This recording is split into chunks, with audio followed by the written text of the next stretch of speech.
Let me say something that most people are too afraid to say out loud. Your children love you. I truly believe that. But loving you and taking care of you when you are old, those are two very different things. And the painful truth, the truth that nobody in your family is sitting down to talk about, is that there is a very real chance your children will not be there the way you are imagining right now. Not because they are bad people, not because you failed as a parent, but because life happened to them, the same way life happened to you. Now, I know that might have hit you somewhere deep. And if it did, I want you to stay with me, because this video is not here to hurt you. It is here to prepare you. By the time this video is over, you will understand exactly why this is happening to families everywhere, not just yours. And you will have 5 very clear, very practical things you can start doing right now, today, to make sure your old age belongs to you. Not to your children's guilt, not to a hospital bed, not to loneliness, to you. So let's talk about the real reason, and let's start being honest about it. So why is this happening? Why is a generation of parents, people who gave everything, who sacrificed everything, finding themselves alone in old age? There are 5 reasons. And I want you to listen to all 5 before you react, because I think somewhere in this list you are going to recognize your own family. 1. Your children moved. This is the simplest reason, and it is the most common. Your child followed a job, followed a spouse, followed an opportunity, and now they live 2 hours away, or in another city, or in another country entirely. They did not leave to abandon you. They left to build a life. But the result is the same. When you need someone at 2 a.m., they are not down the road. Distance does not kill love, but it does kill availability. 2. Your child has no time. Think about your child's life right now. They wake up early. They go to work. Their partner works too. They come home tired. They have school runs, bills, WhatsApp messages they haven't replied to. They are already running on empty before the week has even started. Now ask yourself, where in that life is there space to be a full-time caregiver for an elderly parent? I am not saying it to be cruel. I am saying it because it is the reality of how most families live today. Caregiving is not something you do between emails. It is a full-time job, and most of your children are already doing too. 3. Your grandchildren comes first. This one is hard to hear, but if your child has to choose between taking care of you and taking care of their own children, they will choose their children. Every time. And they should. That is how it is supposed to work. You did the same thing when you were their age. Your children came before your parents. Now their children come before you. This is not betrayal. This is the natural order of life moving forward. But knowing that does not make it hurt any less. 4. Caring for a parent is emotionally devastating. Here is something people do not talk about. Even children who want to take care of their parents, children who try, who move them in, who do everything right, many of them break down. Because watching your parent become frail, watching someone who was once strong become dependent, watching them in pain, that is one of the hardest things a human being can go through. And doing it while also working, raising children, maintaining a marriage. Many people cannot carry all of that at once. Some children pull away not because they stopped loving you, but because getting close is too painful for them to bear. 5. The world we grew up in no longer exists. When we were young, family lived together. Grandparents were in the house or down the road. The community looked after its elderly.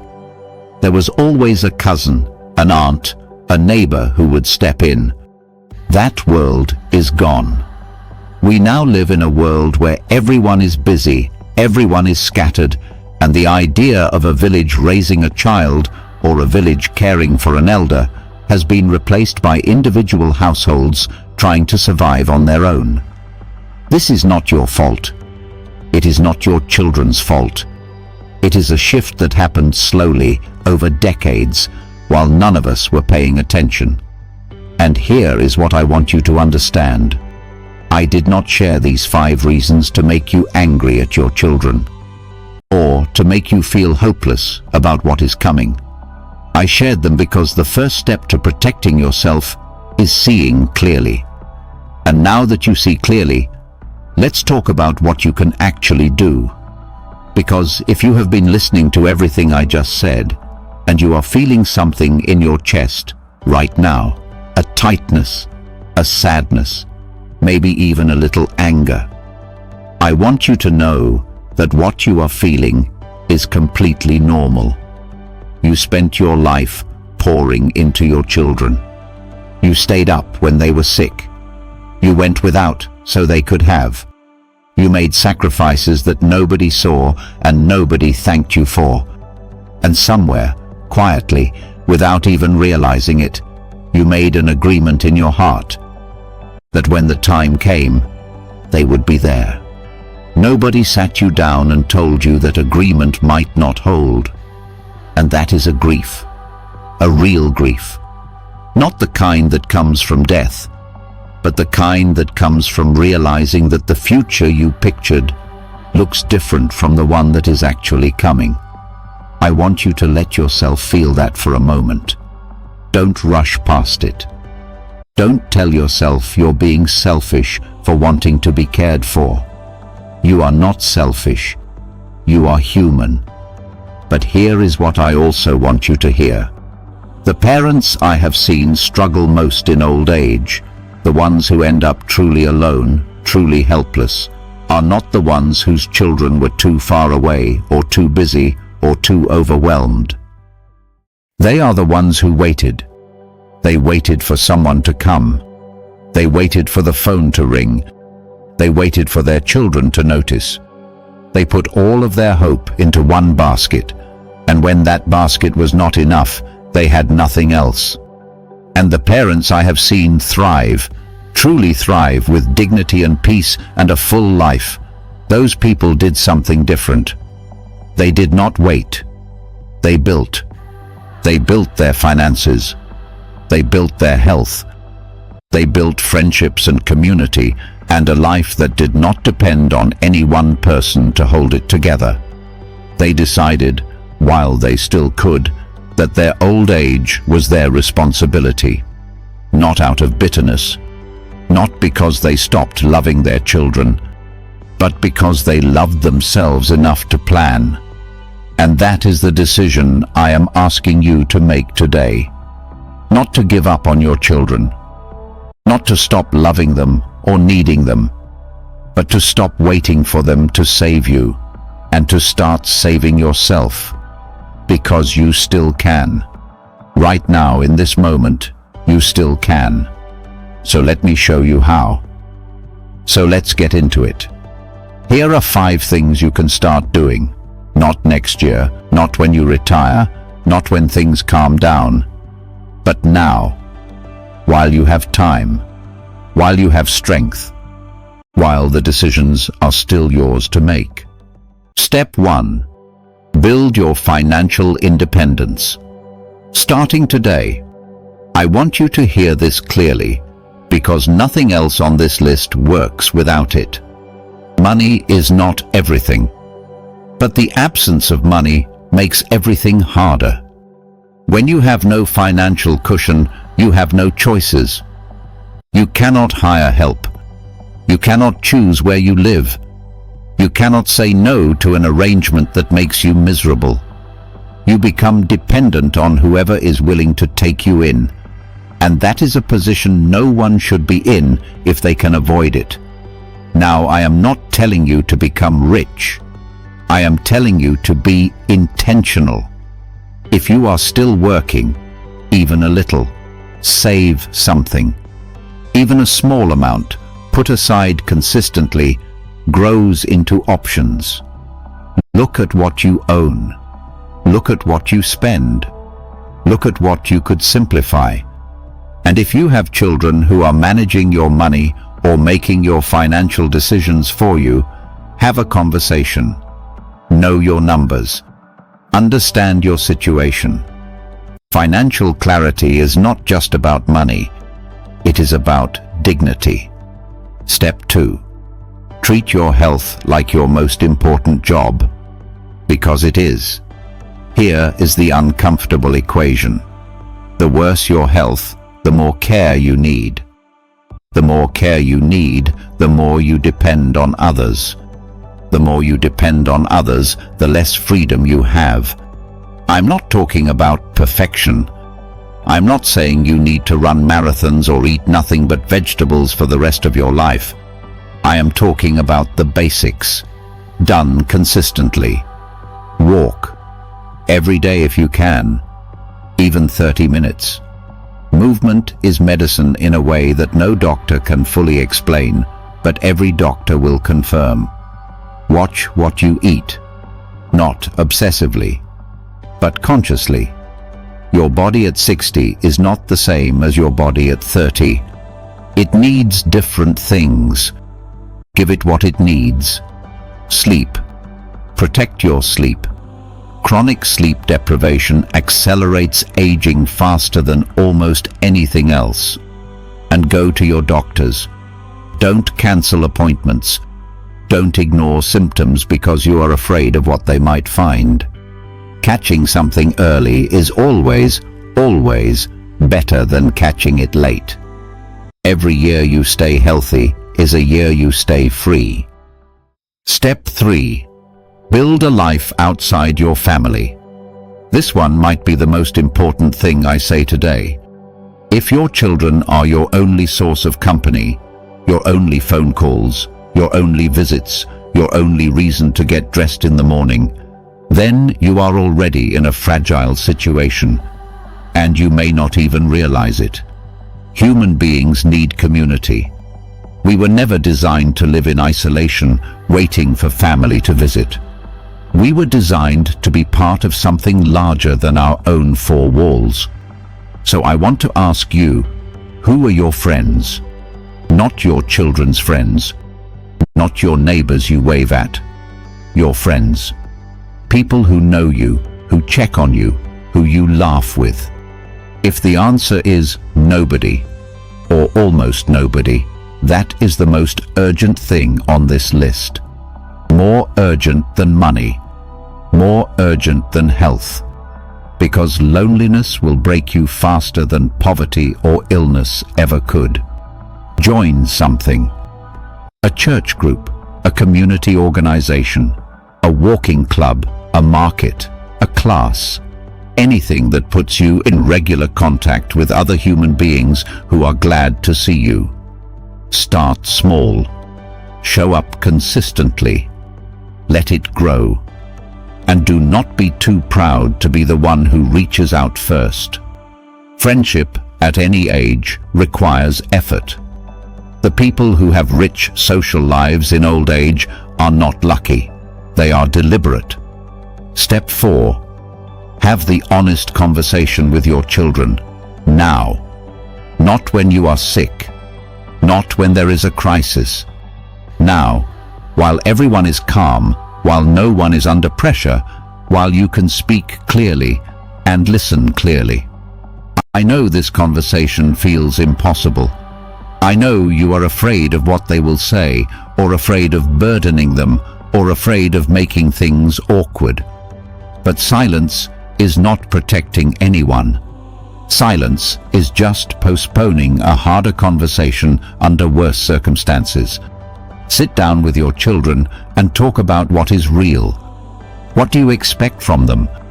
What can they realistically give? What are your fears? What are theirs? You may discover that your children have been quietly worrying about this too. and that nobody started the conversation because nobody wanted to be the one to say it out loud. This conversation will not fix everything, but it will replace assumptions with truth. And truth, even when it is hard, is always a better foundation than silence. Step 5. Plan your living situation before you need to. This is the step most people skip, and it is the one that causes the most suffering. Because when a living situation becomes a crisis, when you have fallen, or you are sick, or you simply cannot manage on your own anymore, you no longer have the luxury of choosing carefully. You take what is available. You take what is affordable. You take what your children can arrange in a hurry. And very often, none of those things are what you would have chosen for yourself. So choose now, while you can. Think about where you want to live as you get older. Do you want to stay in your current home? And if so, what would need to change to make that possible? Is there a community, a town, a neighborhood where you would feel safe and connected? Research your options. Talk to people who have made these decisions ahead of you. Visit places. Ask questions. Make a plan, even a loose one, so that when the time comes, you are guiding the decision instead of being swept along by it. Your old age deserves more than a last-minute arrangement made under stress. None of these 5 steps are easy, but all of them are possible. And every single one of them starts with a choice. The choice to stop leaving your future in someone else's hands. That is not coldness. That is not giving up on your family. That is the deepest act of love for yourself, and honestly, for your children too. Because a parent who has built a life, who has a plan, who is not completely dependent on their children for survival, but parent gives their children a gift. The gift of not having to choose between their lives and yours. And I want to bring it back to where we started, because I think it is important that you leave here with the right feeling in your chest. I told you at the beginning that your children may not be there the way you imagined, and I meant that. It is true, and it needed to be said. But I also want you to hear this, and I want you to really hear it. That truth is not a sentence. It is not a door closing. It is an invitation. An invitation to build something for yourself that does not depend on anyone else's availability, anyone else's circumstances, anyone else's love being expressed in exactly the right way at exactly the right time. You are not too old to build that. You are not too late. Let me remind you of the 5 steps, quickly, so they stay with you. 1. Build your financial independence. Know your numbers. Make your choices. 2. Protect your health like your life depends on it, because it does. 3. Build a social life outside your family. Community is not a luxury. It is survival. 4. Have the honest conversation with your children now, before the crisis forces it. 5. Plan your living situation while you still have the freedom to choose. These are 5 things to start thinking about this week. I make these videos because I believe that the people watching them deserve better than silence. Better than the polite conversations that go around the truth without ever touching it. You have worked hard. You have loved hard. You have given more than most people will ever know. And you deserve an old age that has dignity, that has peace, that has real joy. That does not happen by accident. It happens because you decided at some point to take it seriously. I hope today is that point for you.